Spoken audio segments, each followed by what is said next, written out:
The morning light spilled across the open plains like a quiet blessing, brushing the tall summer grass with soft gold, and stirring the dust that clung to the earth after too many wind-thirsty days. Eleanor Hart stood barefoot in her small garden, sleeves rolled to her elbows, fingers sunk into the cool soil that still remembered last night's dew. She breathed slowly, as if the world might change if she exhaled too quickly, as if silence would shatter if she let her heartbeat rise. Her cabin loomed behind her, wood-weathered, windows clouded by years of storms, a porch that creaked its loneliness into the day. 3 years she had lived this way, a young widow with more ghosts than neighbors, with more prayers than visitors, with only the sky to witness her stubborn will to survive. Her husband had been a frail, gentle man who loved her the way a candle loves a draught, warm at first, then flickering, then gone. Fever took him before she learned how to sleep beside his absence. Since then, she had learned to rely on herself, though sometimes the price of solitude pressed against her ribs like a hand refusing to let her breathe fully. Yet she stayed. This land had become memory and thorn, comfort and ache, and she did not know how to belong anywhere else.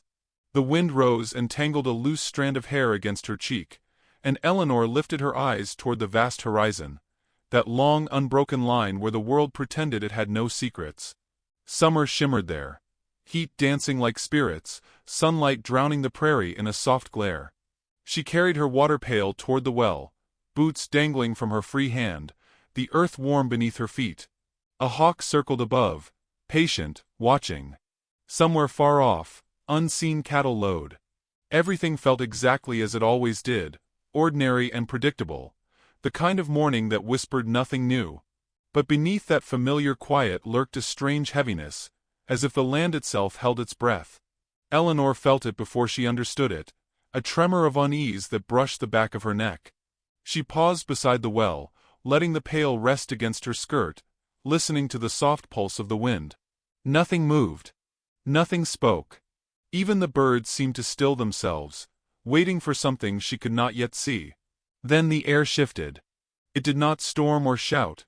It deepened, thickened, took shape in the corner of her sight. Eleanor turned slowly, almost reluctantly, and the pail slipped from her hand. 4 men stood at the edge of her yard, framed by the tall grass, shadows against the morning glare. Apache. Towering, broad-shouldered, bare-chested, bronze skin warmed by the sun. They were not strangers to these lands. She had seen figures in the distance before, silhouettes passing over ridges, riders whose presence carried neither threat nor comfort, only the quiet law of a people rooted deeper than any settler claim. But never had they come this close. Never had they walked directly toward her home with such silent, unified purpose. Her pulse leapt, yet something inside her steadied, a strange calm blooming beneath her ribs. The men moved with an unhurried certainty, not like raiders nor intruders, but like those who had already decided something important long before approaching. Hossa walked ahead of the others, his presence unmistakable. 32 years carved into the strength of his shoulders, the firm set of his jaw, the stillness in his dark eyes. There was leadership written in the way he carried himself, but not the sharp, showy kind. His authority felt quiet, grounded, built from the kind of patience Eleanor had never seen in any settler man. To his left stood Towery, younger by only a couple of years, with sharper edges, a gaze that measured everything with suspicion before softening into understanding. Behind them, Dason lingered slightly to the side, thoughtful eyes following every shift in the wind, every flicker of Eleanor's expression. And beside him, towering and strong enough to seem carved from the same rock that guarded canyons, stood Nakai, gentle-eyed despite his size, his breath slow and even, his presence a calming weight in the air. They stopped only a few steps from her, and Eleanor fought the instinct to retreat, though she felt suddenly small, suddenly breakable among their shadows. Hossa spoke first, his voice deep, steady, shaped by the plains themselves. He did not shout. He did not threaten. His tone carried something heavier, something final. "Pack your things and come with us." The words tangled around her, sharp and bewildering, tumbling through her mind with no place to land. Come with them? Leave her home? Leave the only place she had clung to after loss hollowed her out? Eleanor blinked, breath tight. She searched their faces for cruelty, for some hint of violent intention, but found only solemn resolve. Tauri's brows lowered with concern, Dayson's eyes softened. Nakai shifted his weight as if trying to appear less intimidating. Only Hosa remained unreadable, though not cold, simply carrying a truth she had not caught up to yet. Eleanor stepped back, the porch railing grazing her fingertips. She tried to ask why, tried to draw breath enough to form the question, but her tongue felt heavy, numb. Hosa repeated himself, quieter this time, as though gentleness might help her accept what he already knew she must. Confusion struck deeper than fear. These men had no reason to harm her. They had passed her land countless times without incident, respecting her small homestead the way they respected the earth. If they stood before her now, demanding her departure, then something unseen had shifted. Her mind raced toward possibilities, storms, tribal conflict, or some wild animal roaming nearby, but none felt right. There was intention in Hosa's eyes. Protection. It unsettled her. No one had protected her in years. Eleanor swallowed hard, her throat tight with uncertainty she did not want to acknowledge. She glanced toward the cabin, its peeling walls, its creaking roof, its memories tucked into every crack. Leaving felt like tearing her own story in half. Yet staying, with 4 warriors watching her with that heavy, certain gaze, felt like stepping willingly into danger she could not name. With trembling hands, she opened her cabin door. The hinges groaned in protest, a sound that carried a lifetime of grief. She stepped inside, the air smelling of dried herbs and old wood, and began to gather the few belongings she owned.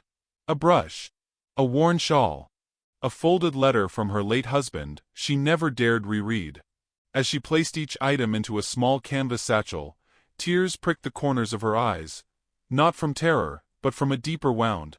She had been alone so long that human concern felt foreign, almost frightening in its warmth. Outside, the men waited in absolute stillness. When she emerged again, sunlight touching her face, she felt exposed, as though her solitude had been stripped bare for all 4 to witness. Hosa met her gaze with a calm that steadied her heartbeat in spite of herself. He nodded once, a quiet reassurance that she had done the right thing, though she still did not understand why. Eleanor hesitated on the porch, taking one last look at the cabin that had guarded her grief for so long. Then she stepped down, each footfall echoing a goodbye she had never imagined giving. The men formed a protective half-circle around her as they began walking away from the homestead, their pace slow enough for her to match. Not a word was spoken. Not a single glance was wasted. Yet something in the air shifted, an invisible thread pulling her toward a fate she had never dared to imagine. And as they reached the edge of her clearing, just before the open plains swallowed the cabin from sight, Hosa stopped, turned toward her, and revealed the truth she had not been prepared to hear, a truth that cracked the day open and left her breathless in its shadow. The plains stretched out before them in long breaths of sun-warmed earth and whispering grasses, and Eleanor walked at the center of the 4 Apache men, as though she had stepped into a world carved from stillness and watchful eyes. Hosa led the pace with an unspoken authority, each stride measured, patient, never forcing her to rush. Tauri walked slightly behind on her right, his sharp gaze sweeping every ridge and hollow, as if danger might unfold from the dust at any moment. Dayson kept to her left, quiet and thoughtful, observing the way her hands clutched the strap of her satchel, how the wind tugged at her loose hair. Nakai, towering and steady, walked at the rear, his footfalls heavy enough that the earth itself seemed to hum beneath them, yet his expression remained softened by a kind of tenderness that contradicted his size. Eleanor felt enclosed, guarded in a way she had not experienced since childhood, though the sensation brought more confusion than ease. The morning had aged into late light, soft gold spilling over the plains, but Eleanor's mind remained tangled in the truth Hosa had spoken at her cabin's edge. A band of outlaw settlers, unpredictable and cruel, had been tracking the edges of her land for days. The brothers had found their footprints near her barn, had seen the remains of a small campfire less than a mile from her fence. They believed the outlaws intended to take her home, or her life, or both. She tried to imagine such men lurking near her porch, stealing closer as she slept, and a shiver stitched its way through her spine. Hosa had delivered the warning in his steady, unyielding voice, and though she had resisted at first, she now understood that remaining in that lonely cabin would have been a slow suicide. Still, Eleanor grappled with an unfamiliar vulnerability. She had endured grief, storms, hunger, and endless nights alone. Yet now she found herself walking among strangers whose silence carried more meaning than most men's speeches, and every new glance made her wonder what they saw when they looked at her. Hosa's distance felt intentional, protective but unreadable, a barrier woven from discipline, and something deeper she could not yet name. Towery's suspicions seemed to soften each time she stumbled on uneven ground, though he never commented. Dason offered quiet gestures, a canteen, a steadying hand when she slipped stepping over a dry creek bed. Nakai hummed occasionally under his breath, a low tone that reminded her of thunder far off on the horizon. Hours passed in a rhythm of dust and breathing. Occasionally Towery murmured something in Apache to his brothers, and the tone of their voices drifted like smoke through the air, steady and calm. Eleanor wished she understood their language, wished she could grasp the meaning of those soft exchanges that passed among them like invisible threads. She felt oddly included yet undeniably separate, a guest within a circle formed long before she existed. Still, each mile carried her closer to a truth she had not expected. They were not merely escorting her, they were choosing to protect her. When the sun reached its downward arc, they paused beneath a cluster of cottonwoods beside a narrow stream. Eleanor knelt to wash her hands, letting the cool water run across her fingers, and her reflection wavered on the surface. She looked tired, worn by worry, yet something in her eyes glimmered with a fragile hope she had not invited. The brothers moved with quiet coordination, gathering wood, checking the area, speaking in low tones. No one raised their voice. No one hurried. Their unity felt ancient, forged in ways Eleanor could sense but not articulate. Hosa eventually approached the stream, kneeling beside her. His presence felt like a shadow of calm settling over restless water. She dared to glance at him, noticing the small scar above his brow, the strength in the shape of his shoulders, the depth of his silence. For a moment, he studied her as though assessing not her fear, but her resolve. He told her they would reach safer ground before nightfall, that the path ahead curved toward rockier terrain where it would be harder for anyone to follow unnoticed. His tone never shifted from its steady cadence, yet Eleanor sensed something unspoken beneath his words, an acknowledgement that she had left more behind than a small cabin. She had left a life that had been shrinking around her for years. They resumed their journey, the sky fading into warm amber, shadows stretching long across the plains. Fatigue pulled at Eleanor's limbs, but pride kept her upright. Only when her foot struck an unseen stone, and she pitched forward, did her composure fracture. Before she touched the ground, Dason steadied her by the elbow, and Hosa halted instantly, turning with a sharpness she had not seen in him before. Concern flickered across his features, subtle but unmistakable. She whispered that she was fine, though the burn in her throat betrayed her exhaustion. As twilight deepened, the outline of distant red cliffs rose on the horizon like ancient sentinels. The air cooled, carrying the scent of sage and dust. Eleanor felt a strange stirring in her chest, part fear, part anticipation. She could not read the future these men were leading her toward, yet she sensed it would alter her life in ways she could not yet fathom. Then, just as the first stars emerged in the darkening sky, Towery tightened his grip on his spear and signaled sharply to Hosa. The others halted. On the ridge behind them, barely visible against the fading light, a flicker of movement caught Eleanor's eye. Shadows where there should have been none. The brothers exchanged a single glance, and in that silent exchange, Eleanor understood her journey had only begun. A distant gunshot cracked through the evening air, thin yet unmistakable, and every breath around Eleanor turned to stillness as the world shifted beneath her feet that night. The first glow of morning stretched across the red earth as Eleanor followed the 4 Apache brothers toward a settlement cradled between low cliffs and wind-carved stone. Warm air drifted gently over the land, carrying the scent of sage and dust, and something faintly sweet she could not name. Her legs trembled from the long night's journey, yet her heart thrummed with an alertness she had not felt in years.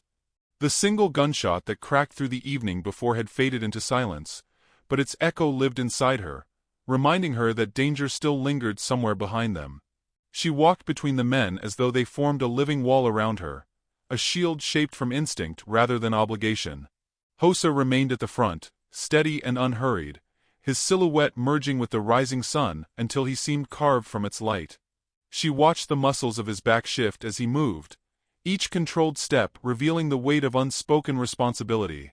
The others fanned out subtly, their focus sharpened by whatever presence stalked the night before. Yet none of them displayed fear. Their calm steadied her even when her breath threatened to quicken. As the settlement came into view, Eleanor felt her steps slow. Several rounded lodges clustered around a central fire pit, their hides dyed in earthy tones that blended with the land. Smoke drifted lazily from a few chimneys, curling into the sky in thin ribbons. Children chased one another near a row of drying herbs, their laughter rising like scattered birdsong. Women in woven skirts moved between tasks with ease, balancing baskets of grain or stirring pots suspended over small flames. The air held a gentle hum, a rhythm she almost recognized, though it belonged to a life she had never lived. She had imagined many things on the long journey, but she had not expected warmth. She had not expected welcome. The settlement radiated a quiet peace that made her chest tighten with longing, as though something inside her had waited years for this sight and never known it. The four brothers guided her toward the center, where an older woman with silver braids studied her with a gaze both kind and unwavering. Hosa spoke to the elder in Apache, his tone respectful yet firm, explaining the reason for Eleanor's presence. Though she understood none of the words, she felt the meaning in the way he angled his body slightly toward her, as though shielding her even while speaking of her. The elder nodded slowly before reaching out to touch Eleanor's cheek with a soft, cool hand. There was no hesitation, no suspicion, only a solemn acceptance that made Eleanor's eyes sting unexpectedly. The elder murmured something that sounded like reassurance, then motioned for Eleanor to follow two younger women. Eleanor glanced at Hosa, uncertain, and he met her eyes with a calm nod that held more comfort than any spoken promise. The women led her to a small lodge on the settlement's edge. Inside, muted light filtered through the hide walls, illuminating woven blankets, bundles of herbs, and clay bowls filled with dried berries. They offered her a seat near a low table and placed a warm drink in her hands, its steam carrying the scent of mint and smoke. The heat seeped into her palms and steadied her trembling fingers. She murmured a quiet thank you, unsure if they understood, but one woman smiled anyway, her eyes bright with gentle curiosity. Eleanor sipped slowly, letting the bitterness settle into warmth across her tongue. Her body began to relax, though the tight knot of confusion and fear still lingered beneath the surface, pulsing quietly. When she stepped outside again, the sun had risen high enough to cast bright light across the settlement. She spotted Towery inspecting the edge of the cliffs, scanning the horizon with narrowed eyes. Dason crouched near a group of children, repairing a small toy bow while they watched him with awe. Nakai carried large bundles of wood with ease, his footsteps stirring soft clouds of dust behind him. Yet it was Hosa she gravitated toward without meaning to. He stood near the central fire pit speaking with two men, his posture straight, his tone level. When he noticed her, his expression shifted in a barely perceptible way, something softening, something opening, before he continued his conversation. The smallest change felt monumental. Eleanor realized she had already begun reading him in ways she did not fully understand. Curiosity drew her toward a group of children playing near a flat patch of earth. They watched her with cautious interest, pausing their game of drawing simple shapes with sticks. Eleanor knelt beside them and traced a small heart in the dirt. The children giggled, then nodded for her to continue. She added a circle around it and a little arrow through it, a childish symbol she had drawn countless times on scraps of paper when she was younger. The children imitated her, their faces lighting up. A girl handed Eleanor a spare stick, urging her to draw more. Soon they were laughing together, exchanging simple words and gestures, building tentative trust one symbol at a time. As the afternoon heat gathered, Eleanor wandered toward the cliffs, pausing to admire the red stone glowing beneath the sun. She breathed deeply, letting the warmth seep into her weary bones. Her cabin had been shaded by tall pines and perpetual silence. This land was open, alive, humming with color and movement. She felt a shift inside her, subtle yet undeniable, as though a small door had opened somewhere within her chest. She did not know if she could call this place home, but she knew it felt less lonely than anywhere she had been in years. While she admired the view, her foot slid on loose gravel, causing her to stumble. Before she could fall, A strong hand wrapped around her upper arm, steadying her with gentle precision.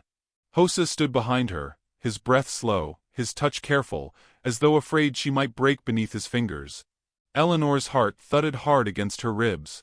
She murmured that she was fine, though her voice trembled slightly. Hossa released her only when he was certain she could stand on her own. His eyes lingered on her face for a moment longer than necessary, a quiet question flickering there, though he did not speak it aloud. She felt warmth bloom across her cheeks, unexpected and unsettling. They walked back toward the settlement without speaking, yet the silence felt full, not empty. The wind brushed softly against them, carrying the faint laughter of children and the earthy scent of the day. Eleanor felt a strange safety walking beside him, a feeling both welcome and unfamiliar. By the time they reached the center of the settlement, evening had begun to settle, and the sky glowed with warm streaks of orange. A fire crackled softly, sending sparks drifting upward like fragile stars. But as she prepared to sit with the others, the elder approached Hossa with urgency, her expression sharp. She spoke quickly, tension lining her voice. Hossa's jaw tightened, and he glanced toward the distant ridges where night was gathering like a dark curtain. Eleanor felt a chill crawl up her spine even before he turned toward her. In his eyes she saw the truth. The danger she fled had not lost her trail, and something in the night was moving toward them faster than anyone expected. Dusk slid over the cliffs like a slow-poured shadow, dimming the red earth into muted amber as Eleanor followed Hossa toward the far edge of the settlement. The air held that restless stillness before nightfall, the kind that made every breath feel heavier, as if the world waited for something unnamed to arrive.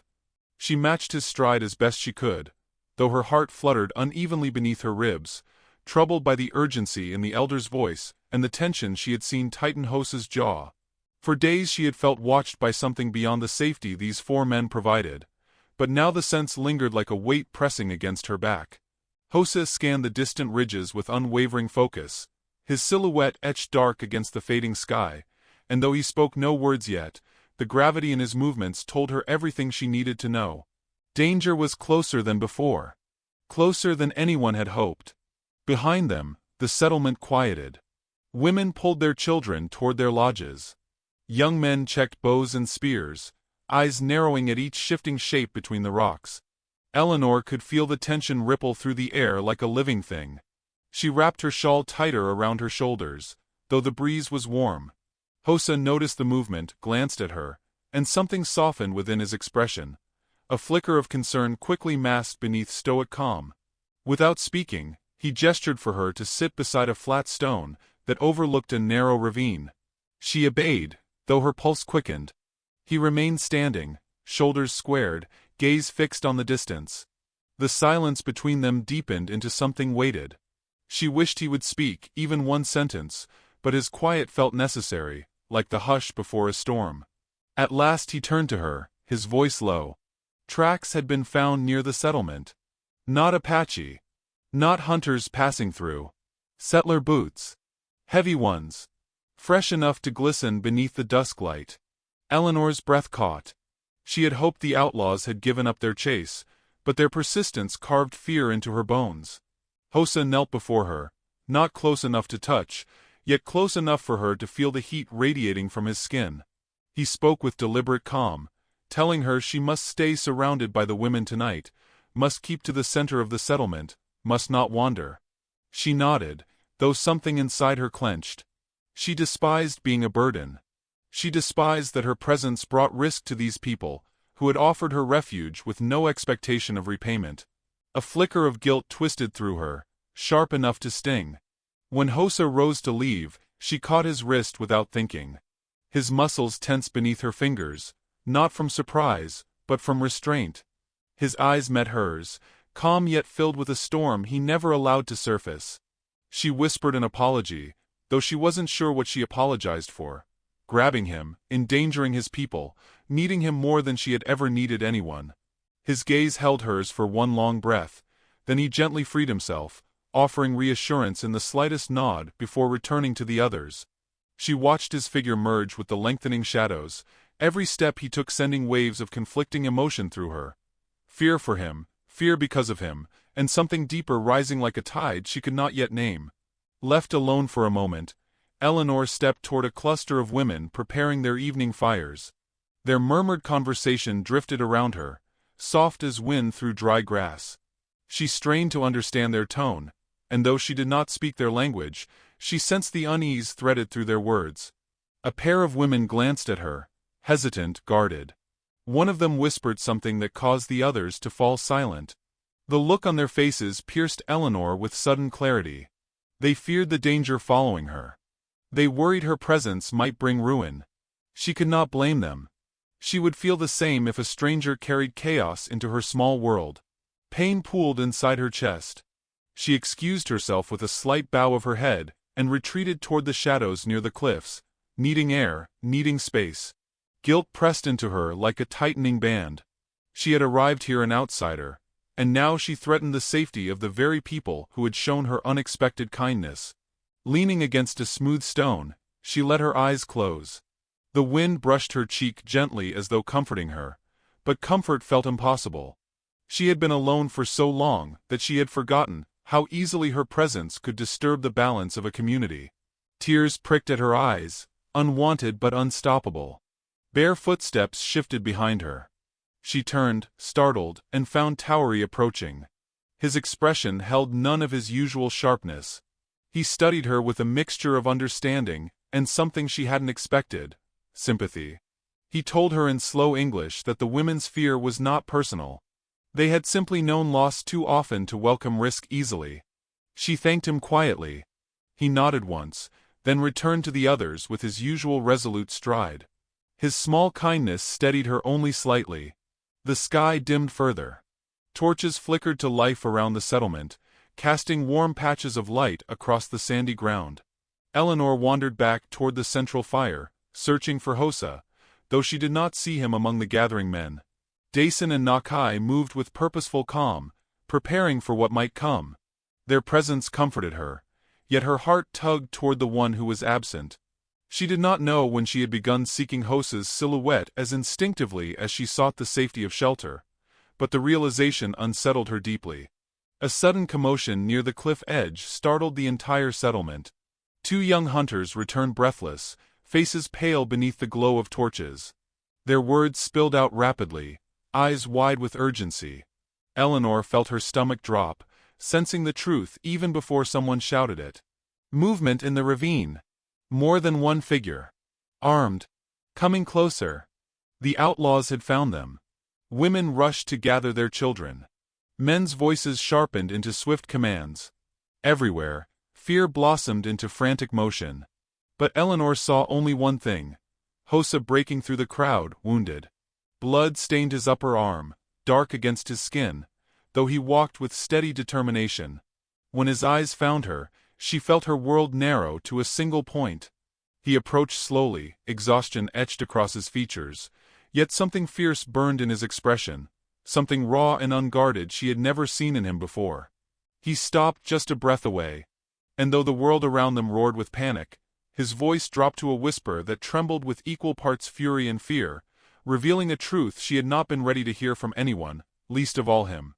Night clung to the settlement like a trembling veil as Eleanor stared into Hosa's dark, furious eyes, the torchlight flickering across his wounded arm. His breath came heavy, not from pain alone but from fear, the kind that wrapped itself around the heart with brutal precision. For a long, shattering heartbeat they simply stared at each other, the world around them blurring into frantic motion. Men arming themselves, women gathering children, the frightened murmur of a people preparing for danger. Yet Eleanor felt only the rough pull of Hosa's presence anchoring her in place.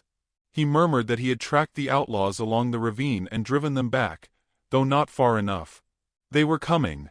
Tonight. His voice trembled, barely audible, as though he fought the instinct to hide such vulnerability.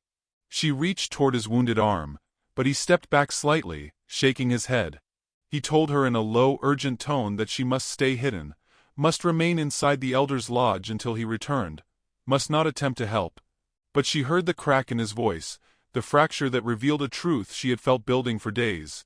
He feared losing her with a depth that frightened him more than the coming fight.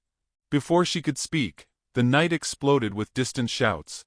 Figures emerged along the ridge, silhouettes armed with rifles, their movements jagged against the rising moon. The outlaws had arrived sooner than expected, their desperation driving them recklessly forward. Hossa cursed under his breath and signaled sharply to his brothers. Nakai and Dason sprang into position, while Towery sprinted toward the northern path. The settlement erupted into swift, controlled chaos. Eleanor's heart hammered painfully, her breath shallow. She wanted to run to safety as commanded, but something visceral held her in place. She could not hide while others risked their lives because of her. She had spent years trapped in a life of fear, silence, smallness. She would not return to that shadow now. Not when the people she had begun to care for, and the man whose presence had reshaped her very breath, faced danger because of her. Ignoring Hossa's plea, Eleanor dashed toward the lodges, shouting for the women and children to gather near the central shelter. Her voice tore through the night like a flare of courage she did not know she possessed. She guided the youngest toward safety, her hands trembling yet steady enough to lead them through the growing mayhem. Smoke drifted from frightened fires, dust swirled beneath frantic footsteps, and across the open space Hossa saw her disobeying him. His eyes flared with frustration and something deeper, terror shaped like anger. But before he could reach her, a rifle cracked from the ridge, a sharp burst that echoed across the cliffs. Eleanor froze, breath stilled, but the bullet struck only the dirt at her feet, spraying dust across her boots. Hossa lunged toward her, dragging her behind a stack of water barrels with a force that nearly toppled them both. His hand clasped the back of her head, shielding her as another gunshot split through the air. She felt his body tense around hers like a living shield. She had never been held with such ferocity, such desperate protectiveness, and it carved something open inside her that she could never again pretend not to feel. When the outlaws rushed down the ravine, the Apache warriors met them with unyielding precision. Arrows cut through the darkness with chilling accuracy. Nakai slammed one attacker into the dirt. Dason's blade flashed under the moon. Towery drove another away from the settlement's edge. Hossa rose only long enough to strike a charging outlaw with the blunt force of his spear, before crouching again to keep Eleanor sheltered.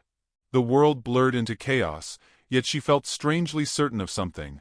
She would not lose him tonight, and he would not lose her. After several tense minutes, the outlaws faltered. Those still standing stumbled back into the ravine, realizing too late that they had underestimated the unity of the people they had chosen to threaten. Their retreat echoed through the canyon, fading into the night until silence returned, trembling at the edges. Eleanor exhaled a shaky breath she had been holding for too long. Around them, the settlement slowly shifted from battle readiness to wary relief. But Hossa did not stand. He remained close, breathing hard, eyes fixed on her with a storm of emotions that finally broke through. He whispered her name, Eleanor, in a way that sounded like a confession by itself. She met his gaze, unable to form words. His hand rose, hesitant at first, then steady as he cupped her cheek with trembling fingers. He told her she frightened him more than the guns, more than the men who sought her. Because when he saw her in danger, something inside him tore open. He had tried to ignore it, tried to pretend the stirring in his chest was nothing more than duty or instinct. But the truth had grown too sharp to contain. He confessed that every time she breathed beside him, every time she walked into the light with her quiet strength, he felt drawn to her like the wind drawn to warm earth. He feared it. He needed it. He could not run from it any more. Eleanor's breath caught in her throat. She placed her palm over his heart, feeling its wild rhythm beneath her hand.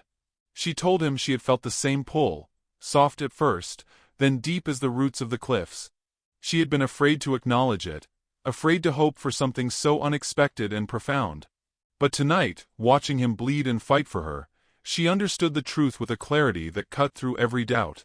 She wanted to stay, not because she had nowhere else to go, but because she wanted to choose him, choose this place, choose this life shaped by courage and connection rather than solitude.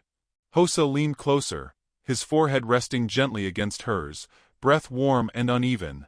Around them, the settlement murmured in quiet recovery. Children whispered. Fires crackled. The danger had passed for now, leaving behind a fragile, tender stillness. Eleanor's heart swelled with a sense of belonging she had never known. When Hossa finally pulled her into his arms, holding her with a reverence that felt like sanctuary. The knight seemed to exhale in relief. But before she could speak again, Towery approached with urgency in his stride. He glanced toward the ridge, his face tightening. Movement in the distance. More figures. The knight was not finished with them yet. And as Hossa rose to face the new threat, he took Eleanor's hand firmly in his own, as though he would never again let her face the dark alone.